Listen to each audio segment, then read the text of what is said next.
You're listening to Civic Media. You can tune into any of our live shows on any radio station across the state with the Civic Media app. Find us in your phone's app store and listen anytime, anywhere. This is your WISS Daily News Roundup for Oshkosh Air Support, 98.3 FM and 1100 AM. For 98.3 and 96.5 WISS News, I'm Lisa Ham. The Oshkosh Planning Division will host 3 sessions today to gather public input on the City of Oshkosh's sustainability plan. The project team from the city will be on hand at each session to provide project background and will give an opportunity to see draft plan goals and provide input. The sustainability plan includes 8 themes: energy, utilities and facilities, waste management, transportation, land use and economic development, environmental conservation, community health, education, governance and outreach, and climate resilience. Sessions are planned for 12:30, 2:30, and 5:30 today at the Oshkosh Senior Center South Building. A 52-year-old Oshkosh man faces federal charges for obscenity and child pornography after a grand jury returned a 5-count indictment Wednesday. David Dujanovic allegedly received obscene visual depictions of the sexual abuse of children and child pornography in April of last year. On top of that, a press release said he reportedly did this while required to register as a sex offender under federal and state law. If convicted, Dujanovic faces a mandatory 15-year to 40-year prison sentence on each count and an additional 10 years mandatory imprisonment if his status as a sex offender is proven. One Oshkosh West High School junior did what less than 0.25% of American students can do each year. He achieved a perfect score of 36 on his ACTs. Roman Stonick credits his hours of studying and participation in the math team with his success. 2 of his classmates, Aria Bowler and Samuel Kirshner, each earned an impressive score of 35. All are outstanding academic achievements and place the students from Oshkosh among the top students nationwide. On Wednesday, the U.S. Department of Education's Office for Civil Rights opened a Title VI and disability discrimination investigation into the Green Bay Area Public School District.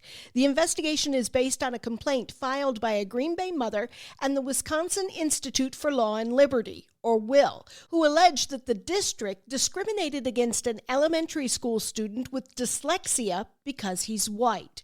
WILL claims the district prioritizes special education services to students based on racial priority groups, which are First Nation, Black, and Hispanic students. The complaint further alleges that the district discriminated against the student based on disability and failed to provide timely and adequate special education services.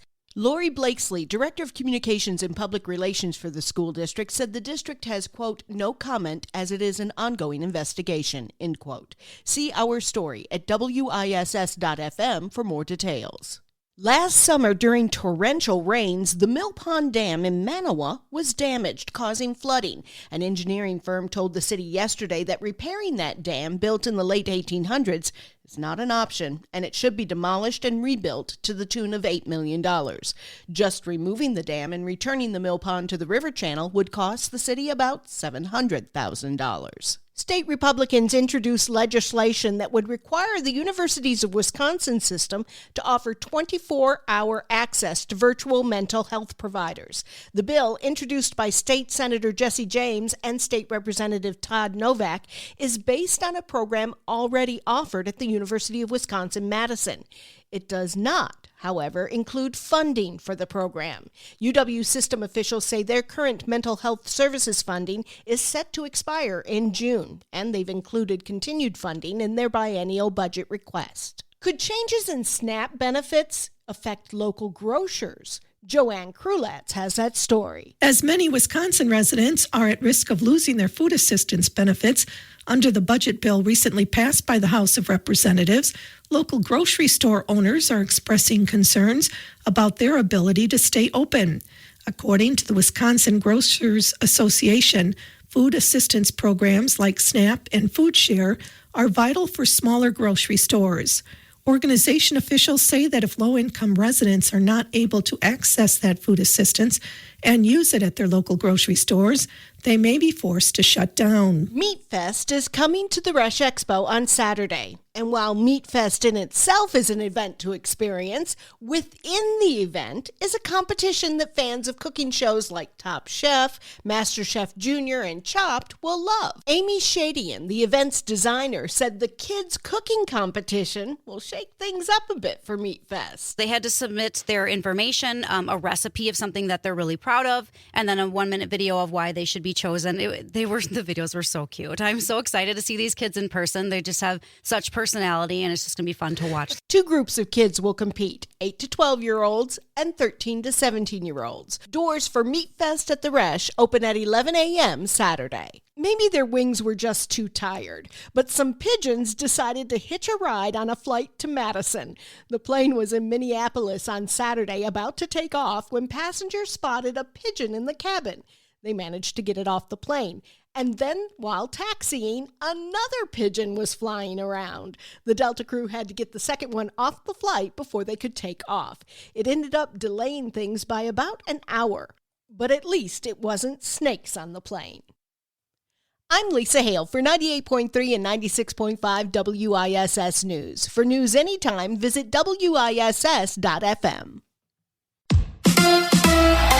The Brewers are on a roll. Hi, I'm Mike Clemens with sports. The Brewers open a 3-game series on the road tomorrow night against the Phillies, the team with the best record in the National League. But Milwaukee's on a roll. They swept the Red Sox with a dramatic 6-5 win yesterday, thanks to Caleb Durbin driving in the winning run in the bottom of the 10th. We're scrapping and we're battling, and you've seen it this whole series, but especially the last 2 games going into extra innings. Like, you could feel that we never thought we were going to lose. Golf, the U.S. Women's Open underway in Wisconsin at Erin Hills. NFL, the Packers announced training camp begins July 23rd with family night Saturday, August 2nd. Quarterback Jordan Love asked how much did that MCL sprain in his left knee affect him last season. I mean, there might be some things here and there that might have been affected by the injury, but I'm never going to put anything on an injury. I'm going out there, and if I'm healthy enough to go, I'm going to try and give it my best and be the best player I can be out there, and I always hold myself to a high standard. That's Jordan Love with Sports. I'm Mike Clemens.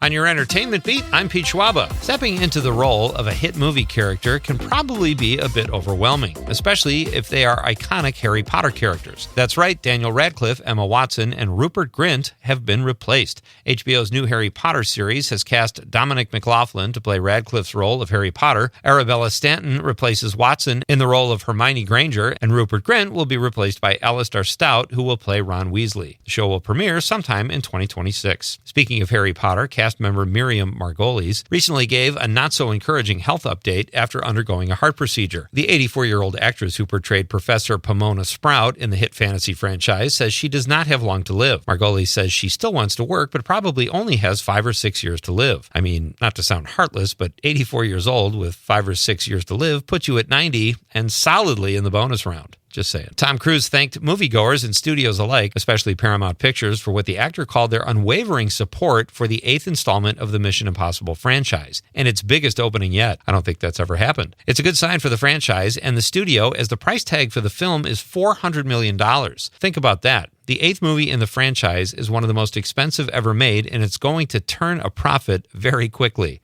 Speaking of Cruise, the actor says he hopes to make movies into his hundreds. That includes action. That should be interesting. We won't have to wait long, though, to see him in his next action role. The Mission Impossible star told the Australian Today Show that Top Gun 3 is happening. Cruise is 62 years old currently, and I'm guessing those stunts will be a little bit harder to pull off at 102. History is being made at Max. The streamer just renewed the show Hacks for a 5th season. The show starring Gene Smart is a critic's darling, having won a total of 8 Emmy Awards. According to The Hollywood Reporter, the renewal for Season 5 makes it the longest live-action running show in Max history, which is really impressive given that the streamer has only been around for 2 years as Max. Not sure how that adds up. Producers of the show announced the 5th season Tuesday night, just 2 days before the finale for Season 4. To say actors need thick skin in the entertainment racket would be an understatement. Kathy Bates recently told Vanity Fair she really wanted the role of Frankie in the 1991 film Frankie and Johnny because she had originated the role on Broadway. Her dreams, however, were crushed when producer Gary Marshall told Bates that the idea of her kissing a man on screen was not what people wanted to see. Why are people the way they are? For more showbiz fun, tune into Nightlight with me, Pete Schwaba, weeknights from 6 to 8 p.m. on the Civic Media Radio Network.